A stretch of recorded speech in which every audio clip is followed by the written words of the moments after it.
ప్రపంచ పెట్టుబడిదారులను హైదరాబాద్కు ఆహ్వానించారు తెలంగాణ సీఎం రేవంత్ రెడ్డి. హైదరాబాద్ను ప్రపంచంలోనే అత్యంత వేగవంతమైన పర్యావరణ అనుకూల నగరంగా తీర్చిదిద్దడానికి సహకరించాలని కోరారు.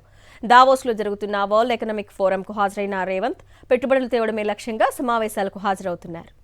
దావోస్లో World Economic Forum, Confederation of Indian Industry, Hero MotoCorp సంయుక్తంగా నిర్వహించిన రౌండ్ టేబుల్ సమావేశంలో తెలంగాణ సీఎం రేవంత్ రెడ్డి మాట్లాడారు. ప్రపంచ స్థాయి అత్యున్నత ప్రమాణాలతో హైదరాబాద్ను అభివృద్ధి చేయాలనే తెలంగాణ ప్రభుత్వ సంకల్పానికి ప్రతి ఒక్కరూ సహకరించాలని పిలుపునిచ్చారు. తెలంగాణలో 4 కోట్ల మంది ప్రజలకు మెరుగైన రవాణా సౌకర్యాలు అందించేందుకు సహకరించాలని అందరినీ ఆహ్వానిస్తున్నట్లు ప్రకటించారు.